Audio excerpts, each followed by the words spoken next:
तो जैसा कि मैंने आपको समझाया कि जो स्टॉक्स होते हैं उनके पास एक सीक्रेट उनमें आपको पहले ही पता चलने लगता है कि स्टॉक में बढ़ने वाला है या स्टॉक घटने वाला है, स्टॉक अब गिरेगा ज़्यादा या फंसा रहेगा या स्टॉक चलने वाला है, ये हमको पहले ही पता चल जाता है। और ये हमें पता कैसे चलता है? ये हमें पता चलता है प्राइस एक्शन से।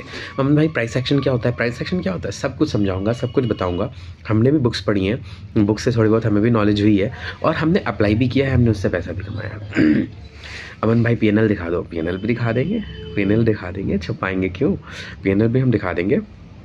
एनीवेज, पॉइंट इज़ कि अगर आपको जो मैं बात बता रहा हूँ, अगर आपको सेंसिबल इनफ लगती है, आप इसे अप्लाई करके देखो, अगर आपके चार्ट्स में आपको लगता है कि yes you got to learn something new, then you need to subscribe. Anyways, I am not here for subscribers and I am not here for making money from YouTube, तो मेरे पास वैसे भी टाइम नहीं रहता है, बट ऐसे ही खाली था तो सोचा थोड़े वीडियोज़ वगैरह बनाया जाए। तो मैं आपको क्या बताना चाहता था, मैं आपको एक चीज़ बताने वाला था कि कैसे स्टॉक्स हमें पहले ही बताते थे। देखिए, हम ऐसे मैंने बताया कि अगर आपका कोई स्टॉक डाउन ट्रेंड में चल रहा है, आप उसमें काम मत करो, आप हमेशा काम करो अप ट्रेंड में। देखिए, स्टॉक के कुछ ट्रेंड्स होते हैं। स्टॉक को जब अप ट्रेंड में होता है तो वो एक एक डेढ़ साल तक अप ट्रेंड में रहता है, आप भले बेच करके निकल जाओ। यही हम लोग गलती करते हैं रिटेलर्स की, जब भी कोई स्टॉक अप ट्रेंड में आता है तो उस टाइम पे हम उस स्टॉक्स को बेच के निकल जाते हैं, बिकॉज वी टेंड टू अब देखो रीज़न क्या है। स्टॉक हम लोग रिटेलर्स गड़बड़ी कहाँ करते हैं, गलती कहाँ करते हैं? जब स्टॉक डाउन ट्रेंड में होता है उस टाइम पे हम उस स्टॉक को सस्ता समझ के खरीद लेते हैं, राइट? और हम क्या गलती करते हैं, देखो पहले मैं ये कर चुका हूँ, आप ये मत समझना कि आप वो वाले हो तेज़ी में तेज़ी देखने वाले, मंदी में मंदी देखने वाले।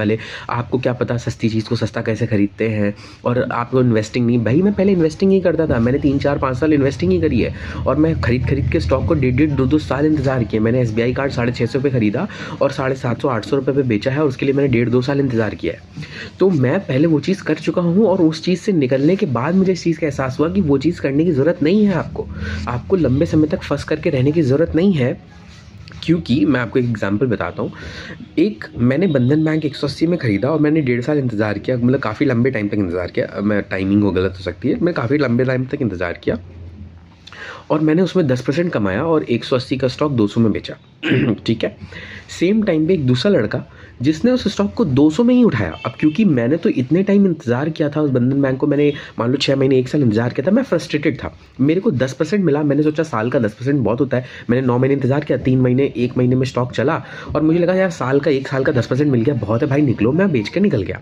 व्हाट अबाउट दैट पर्सन जिसने उस स्टॉक को 200 पे खरीदा, 10 दिन के अंदर, 10 दिन में नहीं 7 दिन के अंदर 220 पे बेचा और 10% उसने भी कमा लिए।